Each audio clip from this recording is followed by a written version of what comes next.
Welcome to everybody, today's educators in industry. Today's guest is 20 Monroe Live, and we're going to be hearing about the entertainment industry today. But before we get started, I just want to mention just a couple things. Again, this is a reminder for those who have not come to the session. And if you've been in my sessions, I saw several familiar names. And you probably hear me say the same thing over and over again, but it's okay. If we've got anybody new, I want to make sure that they get my preaching here today. But today's session is all about you so that you can get more ammunition to help your students. Too many of our students finish up high school and they have no idea what they want to do. And guess what? On the one hand, that's totally okay. I was in that boat and I would say ended up all right. So it's okay that you don't know what you don't know. But I would also say the other side of that coin is if we could be doing a better job, we as education in general can do a better job of helping to prep students to at least know the process to start figuring out what they want to do. If they want to change their mind 3, 4, 5 times, that doesn't matter. But if we can teach them the process of how to explore, how to figure out what their interests are, how to be able to match those, how to find an employer to talk to them and do some job shadowing, then we're setting them up for success regardless of the industry they choose. And also, I say this a lot in my sessions, if you have students that you're working with and they say, why do I need to do this? Why am I doing this at all? What's school all about? And when am I going to use this in the real world? Sometimes kids are saying that and they're jerks. Sometimes they are. But I would venture to say more often than not, it's a legitimate question because I know I asked that question. Why am I doing this in math? Why am I doing this in science? And it's because they are trying to find connectedness. We talk about rigor and relevance in education, and I know there's a lot of focus from our administrators, and that's all the way from the top because that's what schools want, that's what parents want, that's what our community wants, is to get these high grades. And so we focus on rigor. But to me, that goes really hand in hand with relevance. We don't talk about the relevance because when it connects the dots, when you're learning math and we're connecting the dots of math as to how you're going to use it in the real world, kids will be more connected. So with that, I want to turn it over and welcome Sue Barsum and her team with 20 Monroe Live. So welcome, Sue. Hi, everybody. Thanks for having us. Should I get started with my slides, Eric, or? Yeah, if you want to introduce your team, if you want to go to your slides, whatever you want to do. Okay, so like Eric said, my name is Sue. I grew up in Grand Rapids on the southeast side. I am a product of Grand Rapids Public Schools, and I went to City High. After that, I went to Kalamazoo College, and I majored in theater arts and minored in French. Super relevant majors for a successful career. My dad was not happy. He still to this day wants me to be a pharmacist. And after college, I moved to New York City after doing a year internship at a Shakespeare theater in Washington, D.C. and started working. I got my first job kind of cold, but I had done internships, so I knew people. And I just worked from one place to another and had a trillion internships until I found somebody who would actually pay me for working, which was amazing. So after spending 11 years in New York, I moved back home to open 20 Monroe Live as the leader of the team there. And so I'd like to introduce Brittany Campus, who's my director of ticketing, and Lindsay Lorette, who's our director of sales for special events. Brittany, do you want to say hi and introduce yourself? Yeah, for sure. Hey, I'm Brittany. I am the director of ticketing, which means I actually do the box office at 20 Monroe. And then I also mentor and help out the box offices at our venues throughout the Midwest. So it'll be Illinois, Michigan, Kentucky, Ohio, and all of Michigan.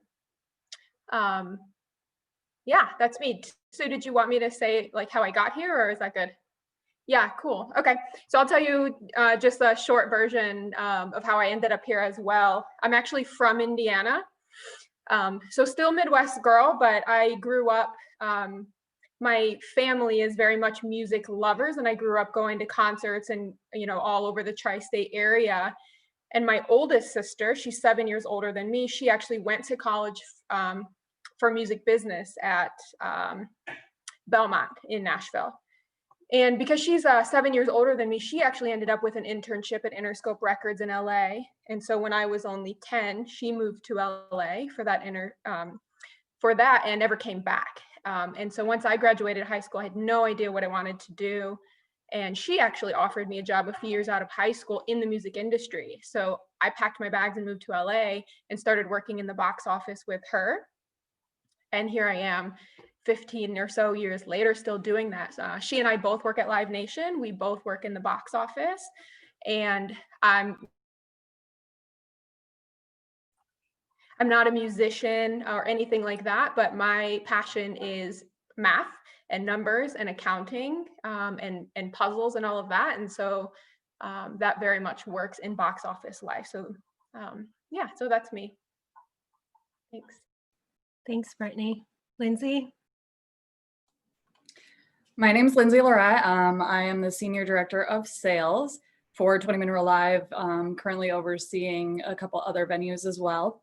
I, much like Brittany, help to train the new hires. So any new director of sale that's hired across the country for any of our other venues, I assist with helping with training them on our systems and processes and procedures and whatnot. I grew up in a small little town, Fremont, Michigan, not to be confused with Fremont, Indiana. And I ended up I went to a tech center for a couple of years for commercial art. I ended up moving to Kalamazoo and I went to Western. At Western, I thought that I was going to work in an advertising firm and be building these giant campaigns, and little did I know I would end up where I am, but I'm very thankful that I did. I worked in the food industry for a couple of years, and then I landed at an arena, and I worked there for almost 10 years, which was awesome. I actually worked with Live Nation, but kind of on the other side of things. And we had a lot of concerts and family shows, live entertainment. And then I went to a venue in Grand Rapids just down the road from 20 Monroe Live, and actually was recruited from there to come to Live Nation and help open 20 Monroe Live. So. Thank you, Lindsay. So basically, all of our stories are very similar. We're not artists. Well, Lindsay actually is a beautiful artist. She is a great painter, but I was gonna say, not a musical artist by any means. No Right. musical talent whatsoever. Right. But all of us are really good with numbers. All of us are really good communicators. All of us are really good leaders. So that is something that we were able to translate into, our other personal passions and make a career out of it, which is really important. So I'll get started by sharing my screen, if that's okay. I have a presentation for all of you. Please bear with me, actually, because I am just recovering from being a little bit ill. So I will do my best here for all of you. So this is a presentation about careers in live entertainment. What I'd like to emphasize here is that we're going to talk about the music industry specifically today, but everything that we discuss is applicable to all forms of entertainment. So the ballet, the orchestra, the theater, the film industry has a lot of these things as well.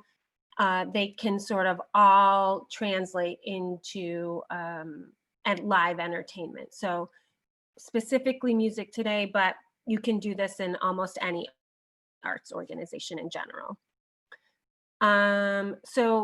Live Nation is a global leader in live. We are the biggest sort of global company who produce over 20, I think it's 40,000 shows a year. We have 44,000 employees worldwide, and we're in over 40 countries. We sell over 500 million tickets per year globally. And what I really like about sort of our motto is that we're artist powered and fan driven. So we keep, the artists who create the content, which is really important, and we support those. When I was in high school, I was a really terrible actor. And so my English teacher, who taught us Greek mythology and Roman history, saw that I was a natural leader. And she said, why don't you channel your skills, maybe not for being on the stage, but supporting the artist off the stage. So that's how I got to be a stage manager. And I like to think of ourselves as the people who support the artists so that they can do their work. And really for us, we talk a lot about our fans because that's why we're here. We're here to create memories for people. These are some important, I think, core values for us. We're a for-profit organization. A lot of not-for-profits have a very similar structure, but we're here to create a profitable, principled, or entertainment company. I think it's really cool to work for Live Nation because in their core values and in their mission, they want to celebrate diversity and world culture. And then there's a lot of, emphasis on promoting love and peace, which may be like hippie artist things, but you can have a real career and still keep these kinds of core values in your life, which is important to me personally. And then this picture on the left is basically how we train our teams, right? We want to train our teams to have results, but with integrity. We want to support and motivate each other and hold each other accountable. I think as you guys who are people who work with young people, making them know that they have to be accountable for their actions is something that is really important. And what's also really cool about our company is that we want to have fun while we're working, which is a real blessing. Sorry. Okay, so for Live Nation specifically, we're broken up into sort of 3 different groups, if you will. One part of our business is to create concerts. The other part of our business is ticketing. So getting tickets into hands for shows that we produce and promote, but also Ticketmaster has clients in the NFL and lots of other sports and entertainment industries like Broadway. So we also have a ticketing platform to sell tickets to other kinds of events as well. And then sponsorship. And in sponsorship, I put a Target there as the icon because, it's really about marrying the brand to the type of person that they're seeking. So Lorette was talking a little bit about advertising, and it's a lot about advertising here in sponsorship. It's about connecting the kind of person and their interests to a company. So for concerts, we have 98 million fans annually. We do over 40,000. We also do over 100 festivals. We have 200 plus venues across the world, over 4,000 artists. So we're the largest producer of live entertainment, which is a really cool thing to work for. In terms of ticketing, we have the leading ticketing platform in the world. We sell 500 tickets annually, and we have about 1 billion annual digital visitors. So for those students who are interested in advertising, the world is digital now. So these kinds of metrics are how we talk about our business. And for sponsorship, we have over 1,000 different brand partners. We have 80 million monthly digital visitors and 98 million annual on-site fans. So these kinds of words are what we use to talk about. Companies want to hear these kinds of stats, and you can see on the right some of our different partners. And then one of the cool things about working for Live Nation specifically, and this goes back to their mission statement, is that they really want to support people. So we have a global citizen festival, especially during times of the pandemic. Crew Nation has been raising money for members of crews who actually work shows. And, you know, I'm really proud to say that some of our own local people have gotten $1,000, you know, fund from Crew Nation to help support them in the revenues that they've lost, their income that they've lost. So, you know, even though we're a global company, they really help individuals across the world, really. And that does filter down to Grand Rapids specifically. We have a real interest in veterans, so we offer free tickets through VetTix. We have a real interest in being good global environmental citizens. So we actually don't produce a lot of trash, which is really interesting. So Green Nation is also one of our core programs. This is just a list of people who run the global business. Michael Rapino, pictured here, is our Chief Executive Officer and President. But as you can see, there are sub-presidents and concerts and ticketing and sponsorships. So it's a really giant company. Specifically in the US, our structure has been in the past amphitheaters and arenas. So when you go see Justin Timberlake at Van Andel, that is promoted by Live Nation and placed in the venue of Van Andel. So those are the really big ones. And then we also talk about clubs and theaters, which is 20 Monroe Live, and other small venues. The Fillmore in Detroit or St. Andrews are clubs and theaters. So this slide is really important because it helps you see that there are different avenues within the arts, right? So Brittany talked about she loves numbers and she loves putting puzzles together. Well, putting it together, a seating chart for 20,000 people or 500 people can be complicated.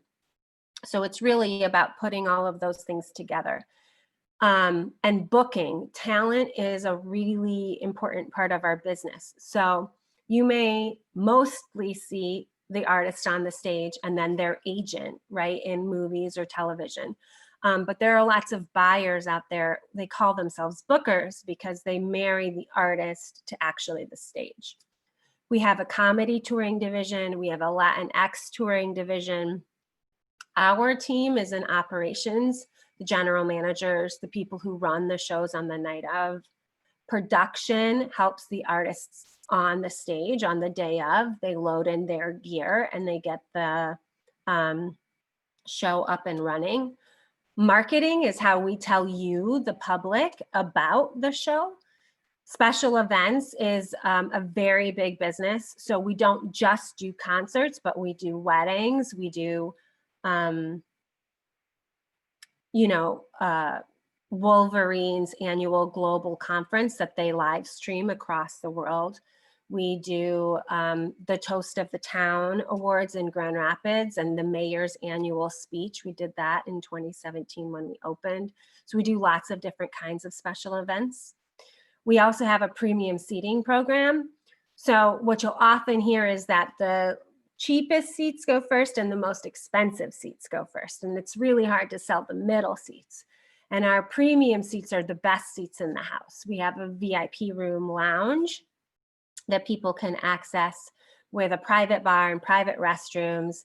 And that's also a very profitable revenue stream for us. Then there's finance and accounting. So for those of you who have, math teachers or accounting teachers, you can take numbers and you can actually be a person who settles the financial record for the show right after the Justin Timberlake concert, which is pretty cool. There's HR jobs in arts. There's legal jobs in arts. So for those of you who teach law or US history, students can take law degrees and apply them to live arts organizations. And then there's also real estate and project development. Because we're a global company, we're always opening new venues or looking to build new venues. 20 Monroe is a very clear example of that.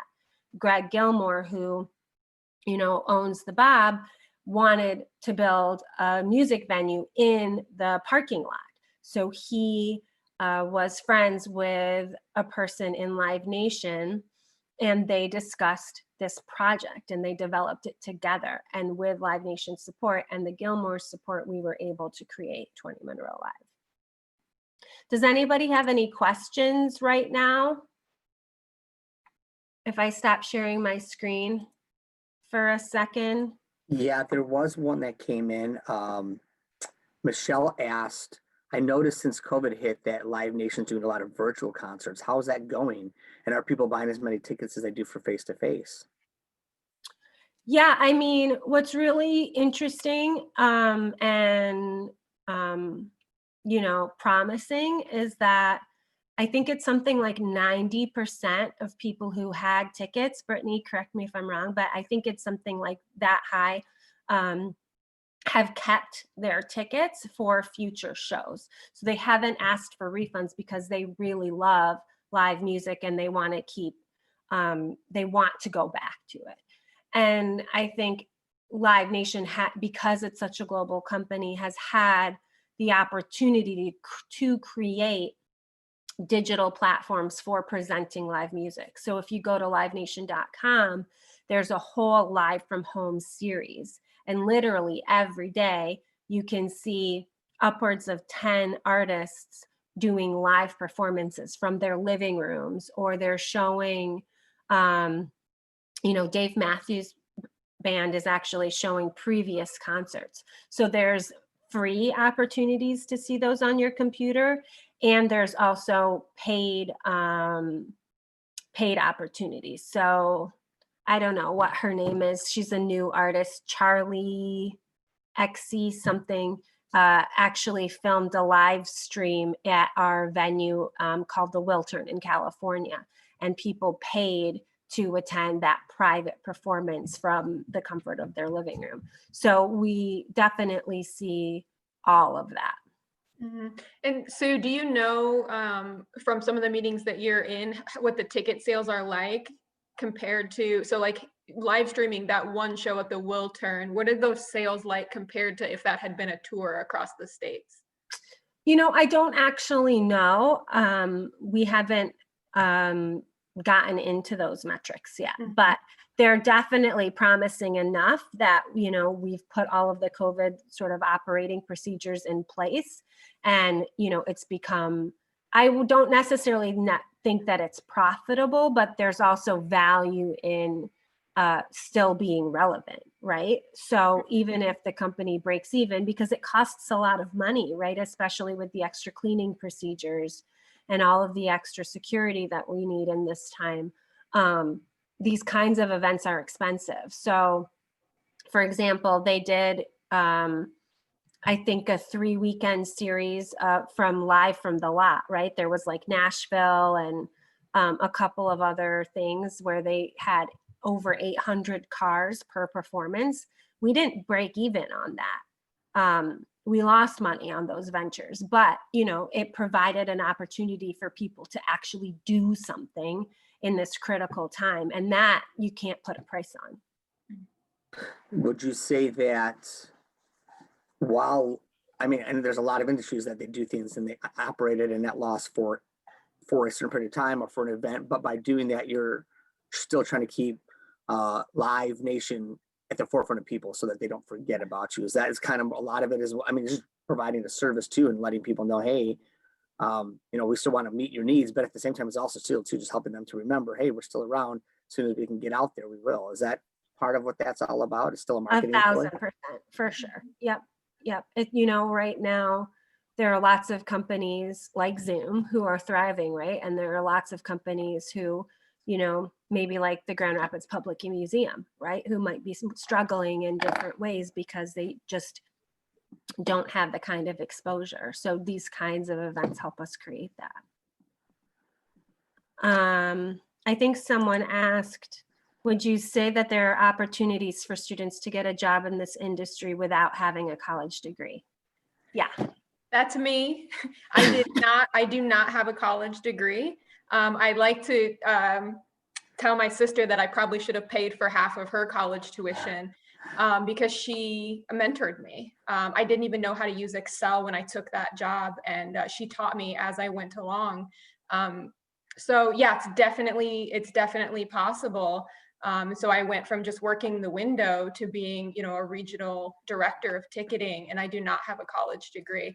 There are some, like, I've done a lot of like professional development things. So I do like little like certificate courses, you know, and things like that. So that can be really helpful, but definitely. And I do know several other folks as well. And especially because there's so many, like, I don't know about, you know, something, you know, like legal, right, or accounting. But definitely there's a lot of areas that for sure you. Awesome. Yeah, that's something that we, when we do these events a lot, Brittany and Sue and Lindsay, we're obviously not, we're proponents of education. So from Ken ISD, our standpoint is we are proponents of education, but what that means, I think, has shifted for so long. It's been, you need to go to college, you need to get a degree, you need to go to college and get a degree. And what we're saying is that there's a lot of great jobs people can get. And a lot of that is built on experience, right? And it's through opportunity. And it doesn't always require a four-year degree, but you were a specific example, Brittany, of just talking about, you're still getting education. It's just in your area. You're not getting, you didn't get the degree, but you still have to continue that in order to better yourself, to prove that you get the next opportunity. But it doesn't have to be in the form of a four-year piece of paper. Yeah, exactly. Yes. So I did not do a traditional, you know, 4-year, but I do continue to, you know, I read a lot of books. I find people to mentor me, and a lot of like leadership and emotional intelligence training, especially for me, because I mentor a lot of people and work with the public and customer service so much. I found that to be really helpful.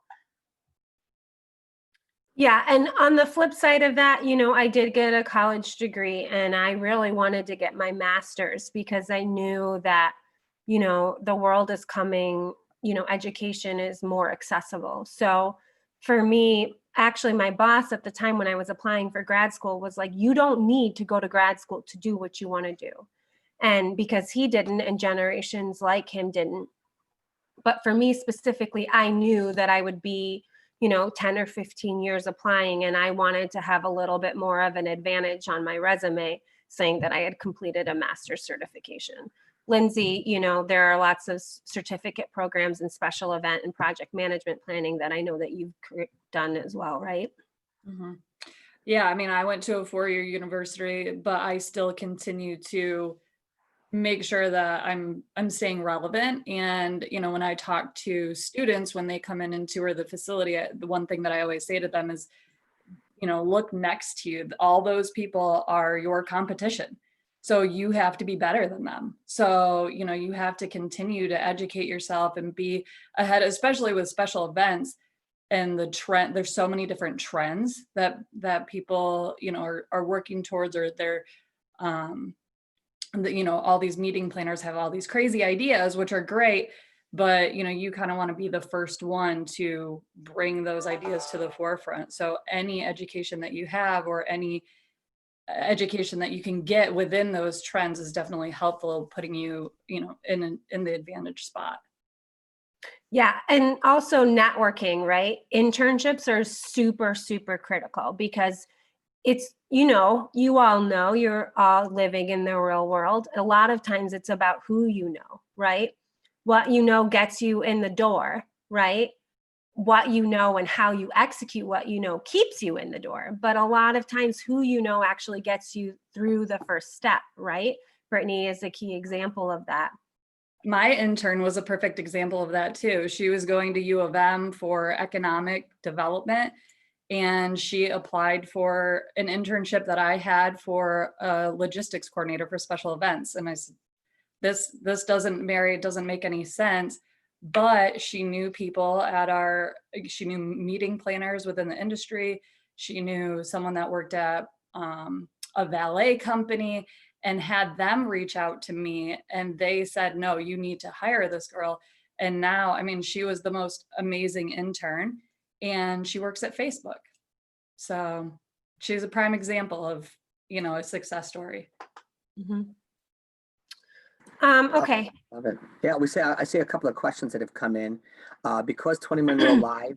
And by the way, people, if you have questions, I love that we're starting to get some in the chat box. And if you have a question, don't hesitate when we get to pauses or whatever to just unmute yourself and ask away. But Leah says, because 20 Monroe Live is smallish as a venue, is it harder to get artists to come in? Yeah, I mean, a lot of times, you know, we're not an A market. So what we have the luxury of with a larger company is that when our talent buyers are making an offer for Detroit, they'll also include Grand Rapids, which is definitely sort of a, you know, a positive relationship correlation. So a lot of times, like Incubus, for example, did an underplay with us, and they really want that close, intimate connection. So it's, you know, easy. Some other times it's harder. They'll say, you know, we're going to bypass Chicago, or we're going to bypass Grand Rapids because we're doing Detroit and Chicago, right?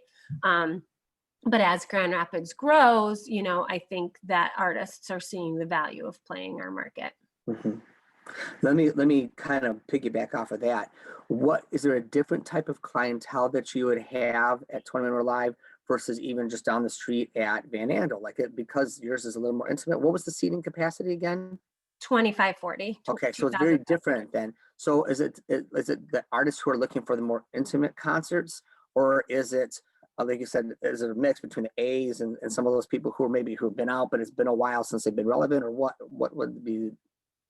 How does Yeah, that work it's out? interesting, you know, the clubs and theaters division, and right now it's no longer two separate divisions, but because we've merged, but the clubs and theaters really are where we cultivate artists. So for example, our talent buyer saw NF. He's a, you know, a rapper. He saw him at a county fair and thought, this kid has real talent. So he was developing him at St. Andrews and developing him at the Clyde and developing him at small venues across our Midwest region that he then grew to the other regions. And now, you know, he can play Van Andel. So it's really about people who are on the rise, and then also people who are sort of maybe past their immediate prime. But then when people are in their prime and they want to play, like, you know, what we call an underplay, the clubs and theaters are really where they choose to go. And we get people from all walks of life. We get 17-year-old kids, and I'm sure some of the people on this call are parents of those kids that we find a space for at the back or in our lounge. Sure.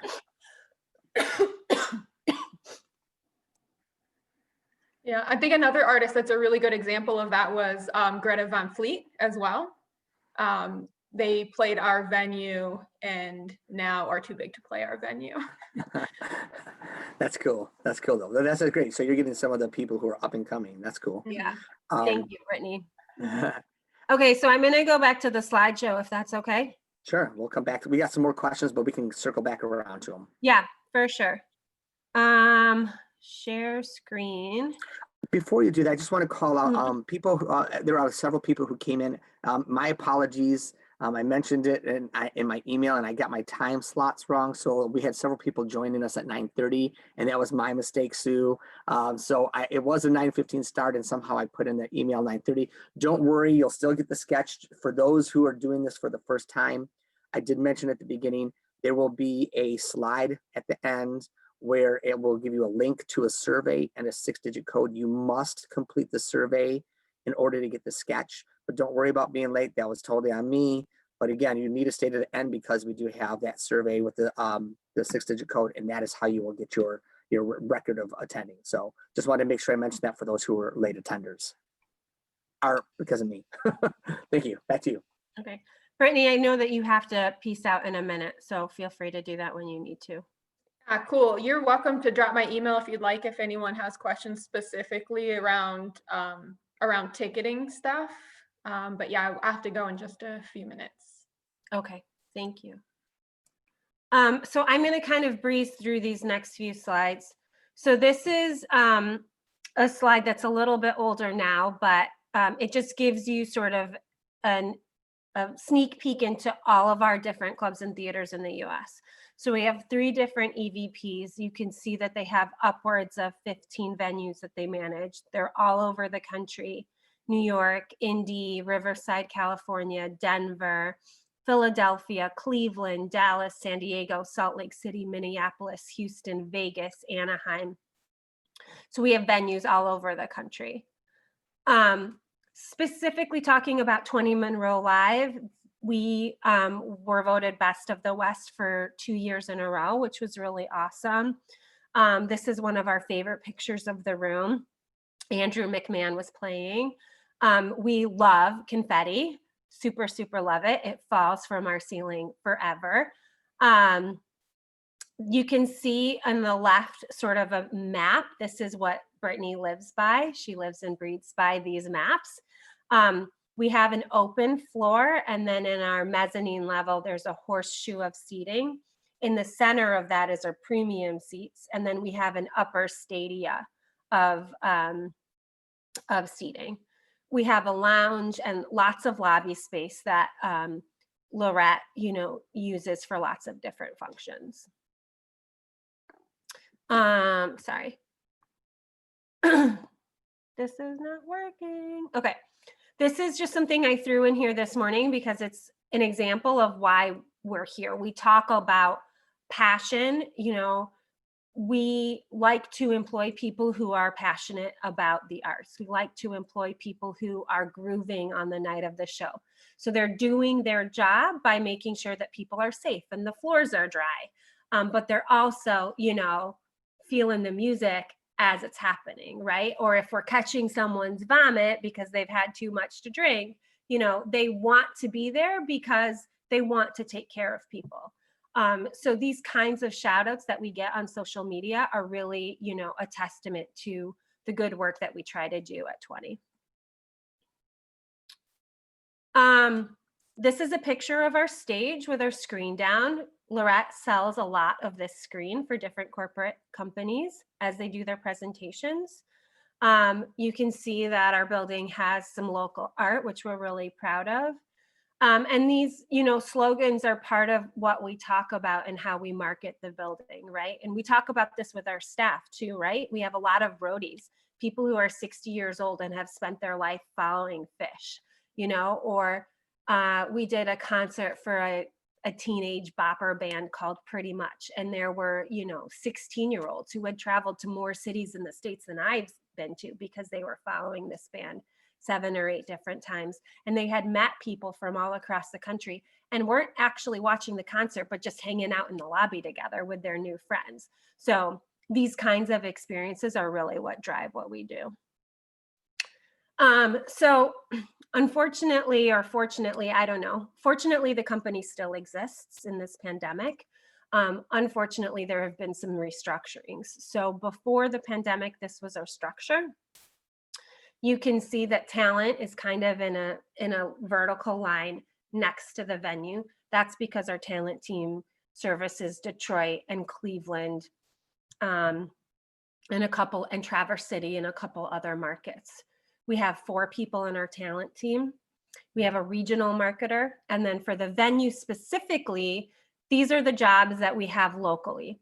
So for me, for example, I knew that I wanted to work in the arts, but I didn't go to Grand Valley. I didn't get an internship at DeVos.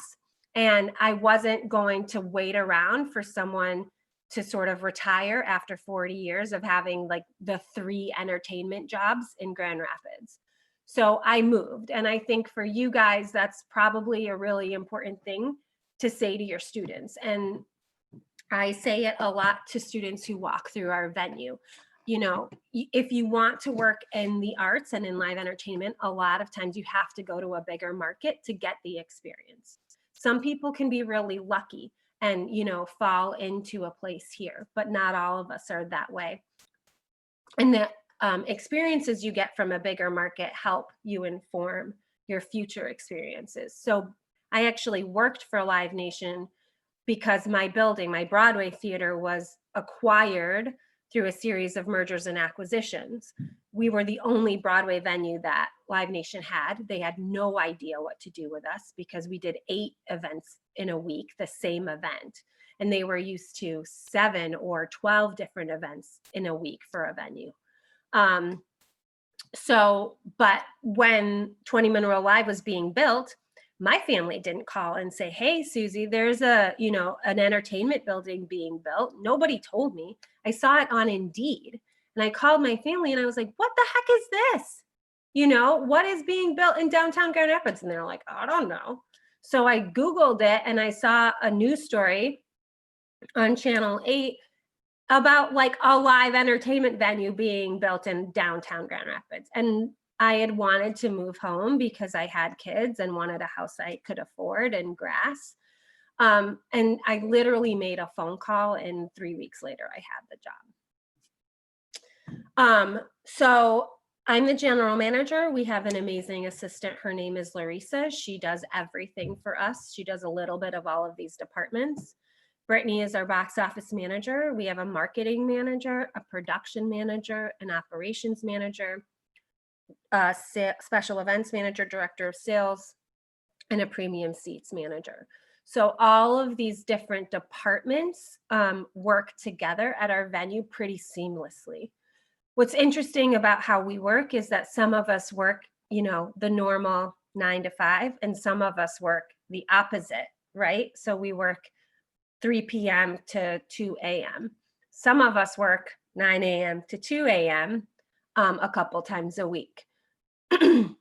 So the building is really open and busy 7 days a week, basically, 20 plus hours a day.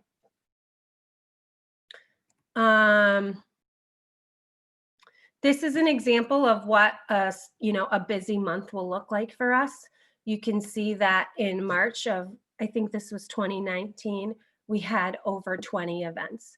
So when we have a small core staff and we're running this many events every day, it can be pretty grueling. And then the right is an example of what a November is. And this actually shows a lot of different kinds of events that we do. You can see that there's country, that there's rock, there's, a boy band dance party, there's a bachelor finale watch party. There is, extreme midget wrestling.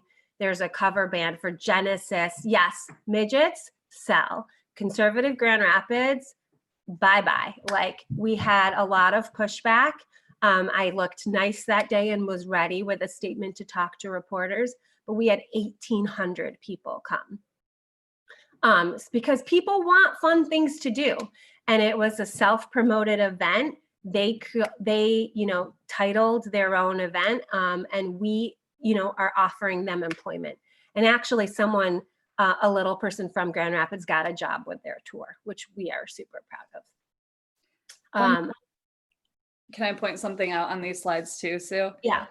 So even though you guys are seeing this, it's public facing, so you see all of these events, but there's also a lot of events in our venue that you don't know that are happening. So when you're looking at November, it says 1, 2, 3, 4.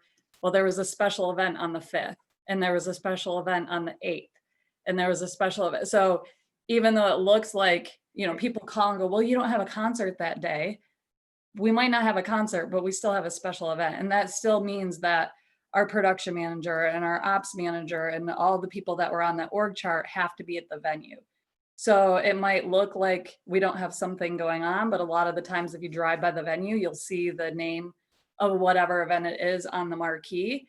So we do have something going on. So we're doing about 40 private events a year too, between nonprofits, corporate events, Sue mentioned weddings, social events, those types of things. Yeah, that's a great point, Lindsay. Thank you for pointing that out. So 20 Monroe Live did about 200 events in each of the last 3 years. So that's, basically more than every other day. And while in that org chart, you saw different managers, who head up our departments, we rely a lot on local Grand Rapids staff to be our supervisors. We hire them as entry-level people. We notice that one person is really great with our special event clients. So guess what? We make them a lead on that night. And when we've learned to trust them and they've proven to us that they, are responsible enough to execute, Lindsay will say, hey, can you open the building at 7 a.m.? I'm going to show up at 10 because I have to be there until 1 in the morning. And those kinds of jobs are available to people, you know, of all ages in Grand Rapids. This is just a quick example of some of our marketing. This is a lot of what Brittany does in the box office. You know, for a show, we can have upwards of 20 promotions running to try to sell tickets if it really needs it. So our box office is busy and our marketing department is busy creating these kinds of looks. These are different. If I was well and could leave my house, I would actually be walking you around the venue, but I'm not, so I apologize. But I included some pictures of our lobby and our stage. This is the upper stadia and our premium seating in the center here. Our lounge is on the right in the bottom. And our bars I included because a lot of where we get our revenue is from F&B, from food and beverage. You know, people say that there's so much money or the ticket prices are so high. Actually, you know, 70% of our ticket sales, if not sometimes 100% of our ticket sales, are going directly to the artists. Live Nation is really proud of being able to pay artists quality money, right? So we have to cover the expense of the night from the rebates that you pay with Ticketmaster, which I hate them as much as you do, totally, right? But those kinds of things pay for the event. Our food and beverage revenue for the night pay for the staff who are there. So the finances are actually really complicated.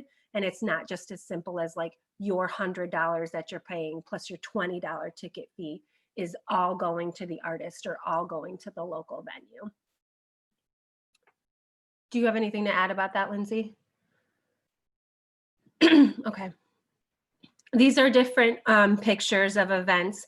This picture at the top center is one of my favorites because it's like the essence of what we do. Being at the barricade and like being 5 feet away from Collective Soul is like, oh my God, right, for me. So these kinds of moments are like really, really sweet. These are a couple of different special events. You can see, you know, a standing room floor where people are packed like sardines, which, you know, 9-10 months into this pandemic, looking at these pictures and how we used to live and like where we are now is totally mind-blowing, right? But it is our reality. The bottom pictures are some layouts for some special events in the top right corners as well. Do you have anything to say about some of these pictures, Lindsay? You know, we have a lot of different types of special events, you know, the corporate events, a lot of holiday parties. But what we try to do, you know, is make those events memorable. People in Grand Rapids have been hosting events in the hotels and, you know, other spaces for so long that I think when it came, you know, when our building was brand new, they didn't really know what to do or how to do it. So we had to help them and be able to make it a really cool experience for their guests. So we've developed a number of different themes because that helps make not only the memories and the experience, but also make their event different and cool and fun. So the one down in the lower left-hand corner was a Beer City USA theme. And we brought in different breweries within the community. And it also helps us, you know, cultivate those relationships with those different local partners too. But the clients, we make it as easy as possible for them. So we put together the entire package, we set it up, we tear it down. They literally just have to walk into the building. So they absolutely love that. But that's what we do. We make it as easy as possible for people, you know, attending an event or hosting an event. And what's also, I think, really important to note is that this is project management, right? Project management in IT, project management in, you know, at Steelcase, or project management at Wolverine, whatever those things are.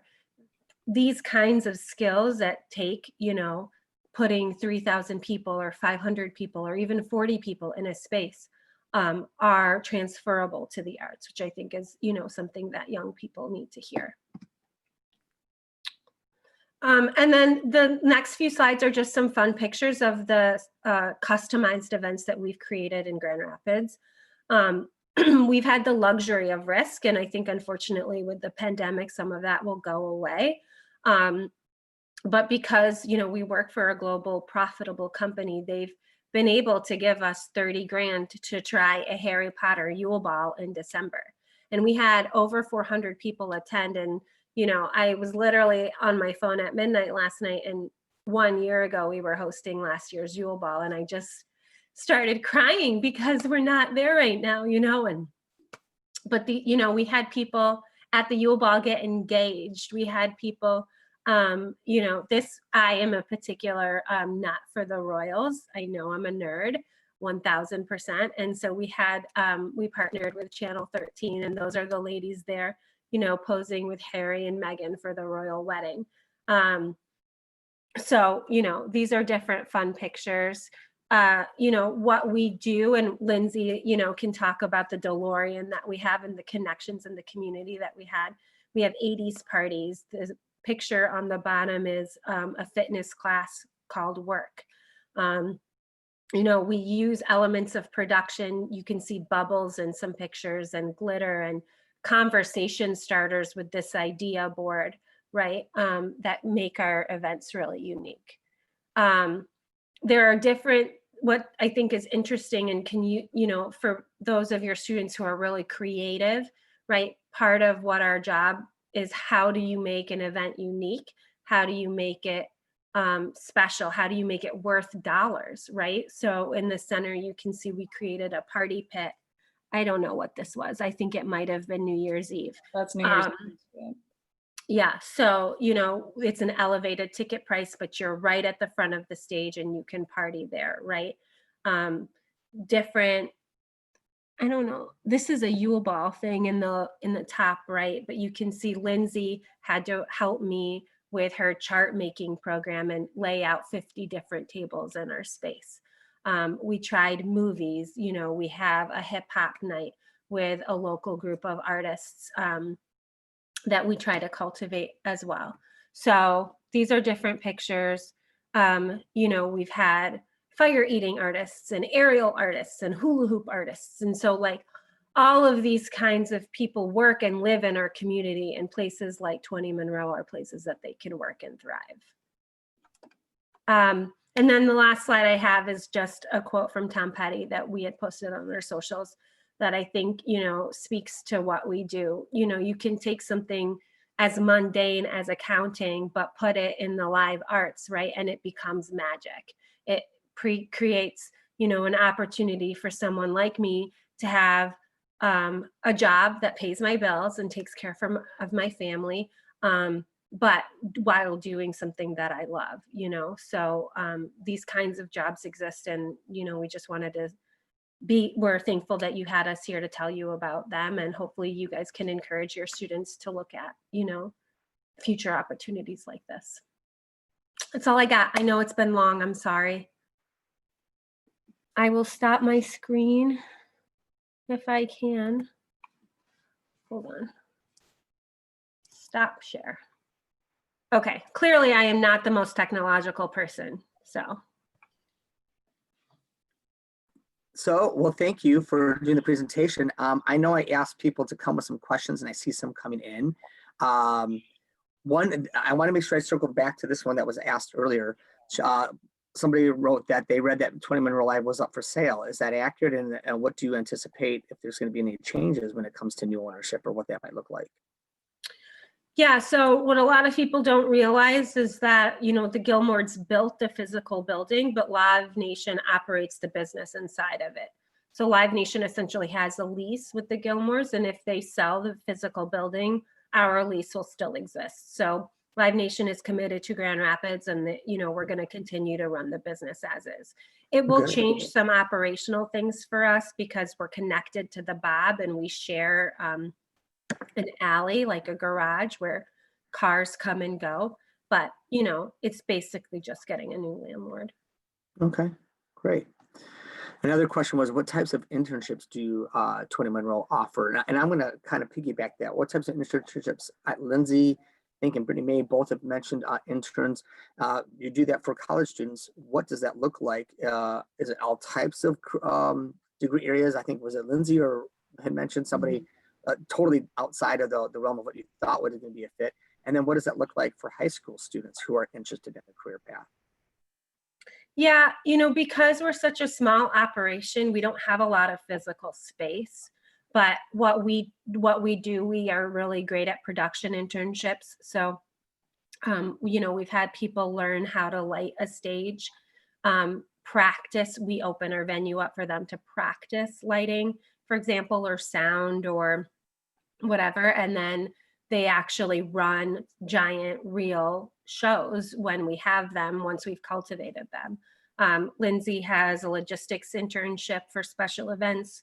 We have an operations internship, which helps run shows and actually works on our guest service team, but then comes in and organizes our posters or makes sure that our calendar for the month is up to date. So we have, we did try a marketing internship, and that went well as well. And that person went around and updated, you know, all of our show posters, or made sure that our ads were actually running when we paid for them. So all of our departments have internships. Great, great. Do you hire, let me say, do you hire as interns students, or do they have to be 18? Like, what is your minimum age? And secondly, well, I'll ask that and then I'll follow up, but. I think Live Nation, correct me if I'm wrong, Laura, has a policy where you have to be 18 and over, just because we work in venues where there are alcohol. Oh, check that. Yeah, and I think something important to note too is that all of our internships are unpaid internships. So for students, it's really important, you know, a lot of them are looking for paid internships, but some of the internships, the best internships, are unpaid internships. So you might have to take an unpaid internship to, you know, get to where you want to go eventually. Yeah, and you know, we fully realize that there's a level of privilege in that, right?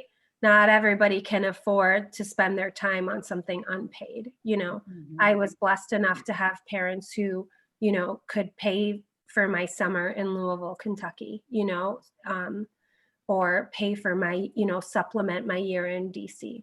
Not everybody can do that, and we recognize that. Well, following that up, then what about the student who really says that they're interested in this type of career path? They can't afford to do a full internship because they do have to also have money. Do you do partial? I mean, are there part-time internships, or is it kind of a, when you're in, and for how long would people be looking at if they're interested in that path? They generally last a semester, and because they're unpaid, you have to be able to get college credit for it. Gotcha. So they're still getting credit for what they're doing. Yeah. Yeah. So a question that came up was, what would you say is the best path for a student to take into the entertainment industry like yours? So what types of options would be best for them to explore? You mentioned leaving town if need be, but are there any other things that you would suggest? I mean, you know, you can get a job at places like the Intersection or at Van Andel. You can, you know, take people to their seats and do that so well that someone, you know, your supervisor notices you, you know, and then you sort of climb the ladder. You can, you know, the Intersection is a great place for young people to sort of start out. You can, you know, do an internship in an accounting office and realize that, you know, maybe you don't want to do that, or you can, you know, get a job as a law clerk. You know, all of those kinds of experiences will influence where you want to go. I think for me, it was helpful to be able to directly research what I wanted and find those opportunities and then actively apply for them. So it's a lot of like your own effort, right? You need to identify the companies and the organizations that are doing what you want to do. And then if there isn't an internship, go get a job there, you know what I mean? Or whatever that is. Or, you know, in my networking session, we talked a lot about identifying the people who are doing the job that you want and send them an email.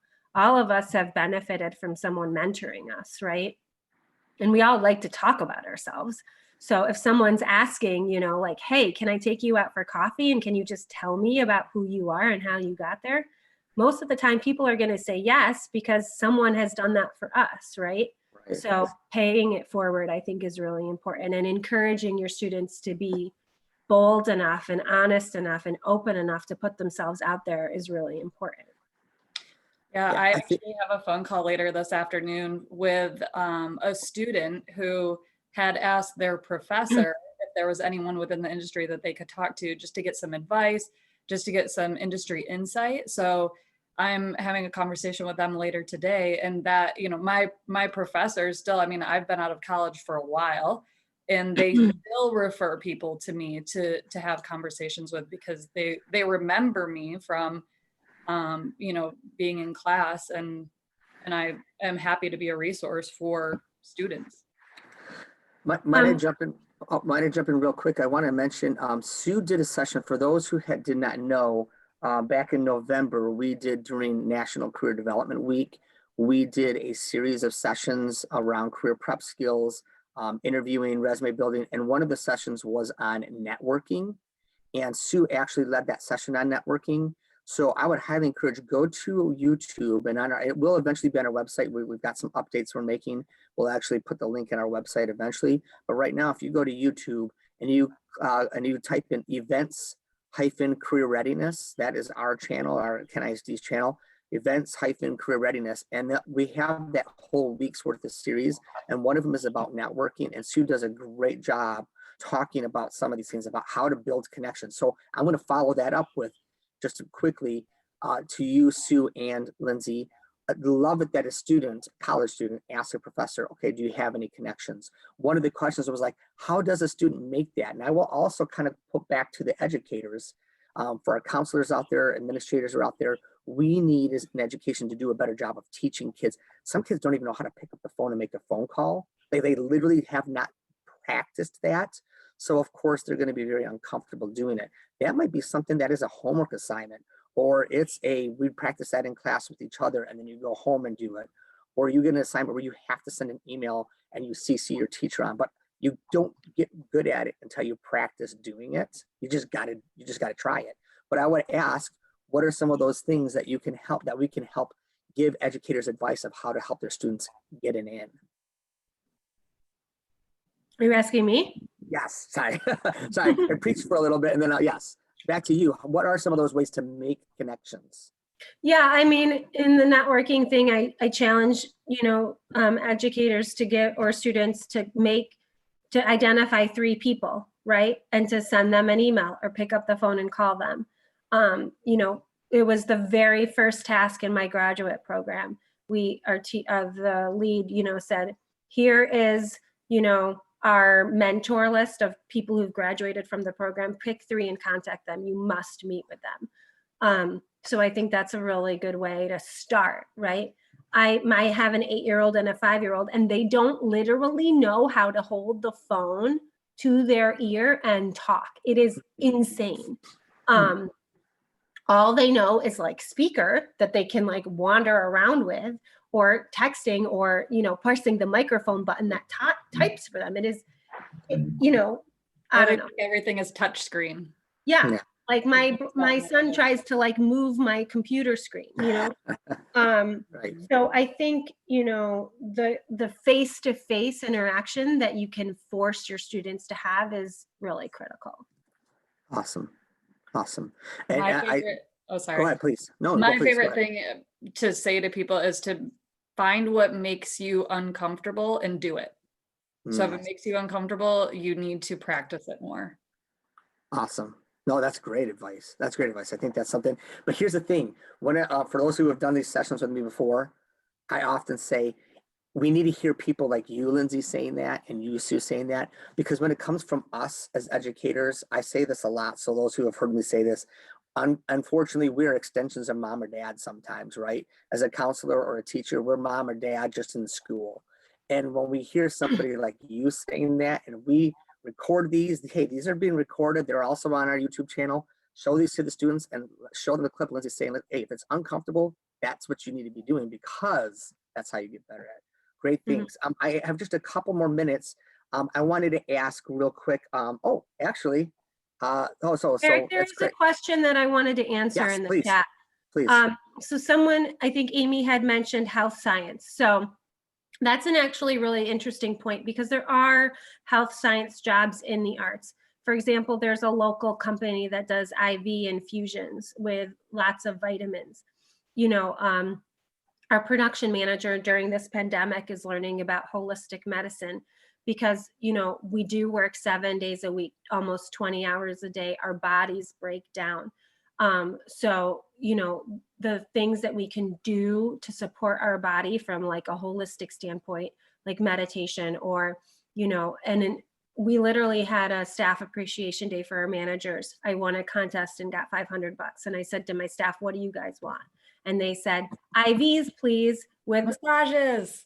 massages, like vitamin B right into my bloodstream. There is a company in Grand Rapids that literally will go to executives' homes or artists at our venues and, you know, restore their bodies with, you know, nutrients because, you know, Marilyn Manson, for example, he like literally couldn't sing on the day that we had a show and they literally like injected, I don't know, cortisone into his throat or something so that he could get up on stage and do the show. So yes, and I think that that's not something that is, you know, explored enough, but as we, you know more about our bodies, that's definitely an avenue that has a lot of lucrative potential. Awesome. Well, we're running out of time. I want to ask one more question for each of you, Lindsay and Sue.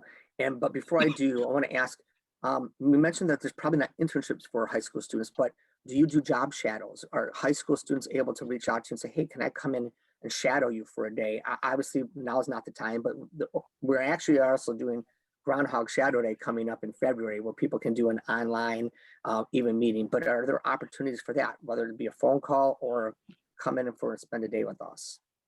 Yeah, it's tricky because like Live Nation is a global company with so many liabilities.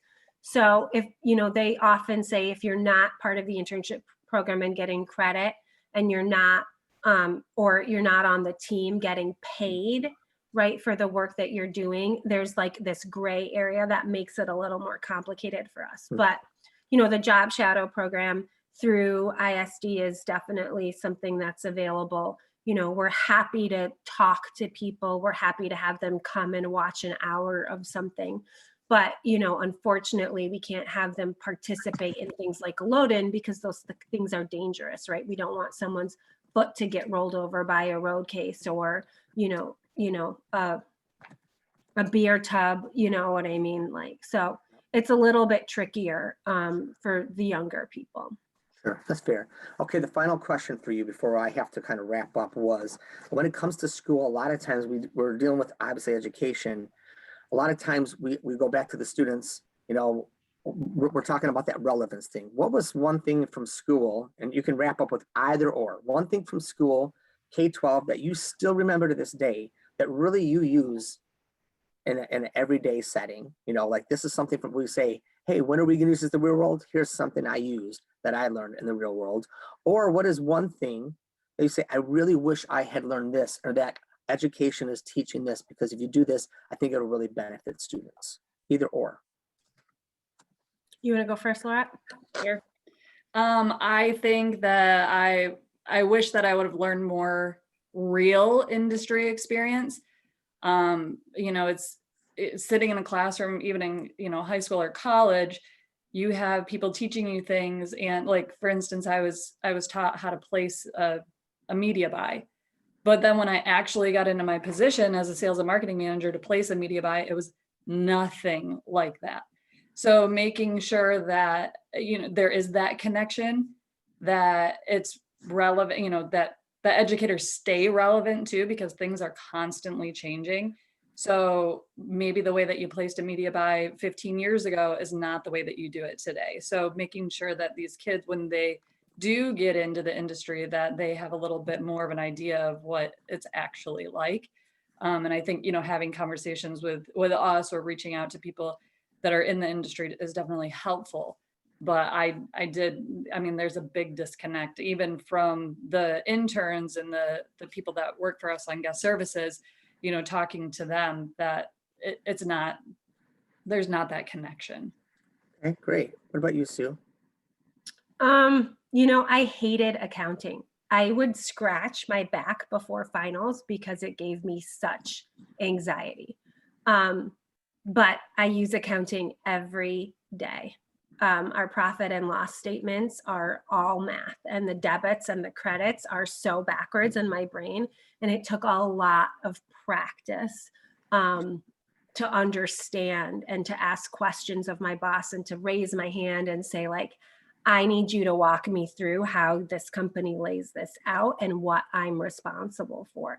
And I would literally, the first year of my job, like put all of our financial papers in front of me and lay on my stomach on the ground and just practice all of the numbers and how we got to those numbers, because numbers are really important, for businesses, and to talk, and, it's how we measure things. And if you don't truly understand numbers, you're going to have a really hard time. I always did well, but it was because I worked really hard. I'm not like a naturally quick person, right? I don't, I don't have to like not study and just hear the lesson or read something once and then I ace it, right? I have to work really hard. And I think when I got to college, I didn't really know that I knew I needed to work hard, but I was a procrastinator. And I had to go to the writing workshop and practice where I put commas and where I put periods for weeks before I turned in a paper, because, I was not ready to be up to par. So I think that remembering hard work and math and English are important, right? Someone had made a comment about, they don't know grammar, like how to write a full sentence. We notice that on a resume. If words are not spelled correctly, or if someone is emailing about renting the space and they don't, they have a crazy email like iDoShows@gmail.com, we're not going to take you seriously, Sure. I've run out of time, but I want to share quickly my screen so I can give access to these last follow-up slides, because I know I've pushed it my time limit here. But I want to wrap up with Sue. Thank you so much. Lindsay, thank you so much for your time. I wanted to leave. I think Sue, you had said that we were okay to share out your email, right? Yeah. So Sue's email address is up here on the screen, suebarsum@livenation.com. If you have any students who are interested in the industry, would love to reach out to her, ask and follow up with some questions, or just kind of, again, start the, hey, can I just give you a call, or can I send you some email and just ask some questions? She's definitely welcome and open to that. Yeah, and if you email me, I can put you in touch with Brittany and Lorette as well. Awesome. Thank you. A couple of upcoming events. Same program, educators in industry. We have one in January in healthcare with Spectrum Health. And in February, our February event is Blue Flame Thinking. It's a marketing company. If you haven't attended our Educator Spotlight Series, it's for classroom teachers, for counselors, for administrators. We're trying to highlight and spotlight all these different industries, educators. In January, we have Becky Arbick. She's actually from Sault Ste. Marie. I contacted her a year ago about some other stuff. She's doing a program called Geometry and Construction, where it is connected. She is a math teacher who's working with a construction trades teacher, and they work side by side. So one day they do math, and the next day they go out into the construction field, or they're actually working on a Habitat for Humanity home and putting it into action. And kids who have lower academic scores in math traditionally are finding their scores skyrocketing and becoming consistent with those kids who are college-bound kids, because they're finding relevance to it. So come and check that one out. In February 18, we have Nancy Hoffman from Northview. She's an ELA teacher, and she's going to talk about mock interviews and having people from industry like Sue come in and talk, and they're going to be the ones doing interviews with students, as opposed to students interviewing each other when they do those practice interviews. Wanted to mention too that we have the West Michigan Career Readiness Conference coming up. That will be in January for 4 consecutive weeks from 4 to 5. Starting on January 20th, and then the 27th, and then February 3rd and 10th from 4 to 5. Those are free to sign up. They're on Eventbrite, and it's people from everywhere, from Kent County, Ottawa County, Muskegon, and the West Michigan area. I'm going to be doing a session on February 3rd around employability skills. And then for those who have attended our Career Readiness Network this last week, on Monday, sorry, it was on Monday, we have our next one coming up on February 4th. So we've got a lot of things coming up. Most of those, actually looking at all these, I think they're all SCECH eligible. So, and wanted to wrap up with the survey. and I'll send a follow-up email because I know I had to lose a couple of people because I've gone long. It is bit.ly/EII-sketch, bit.ly/EII-sketch, and you need the 6-digit code 129738, 129738. I will send a follow-up email because I think a couple of people had to leave, so that you can get this. This is what you must complete in order to get the sketch for today. So I want to make sure that everybody gets that.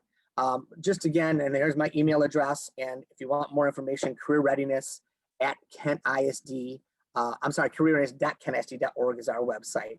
Want to thank you, Sue and Lindsay, for your time today. Thanks everybody for joining and the questions. I saw a lot more questions coming in. That's what we want to keep up. So we appreciate your time. If anybody has any follow-up questions, I'll stay on for just a minute or two. But otherwise, thank you and have a wonderful day. We appreciate it.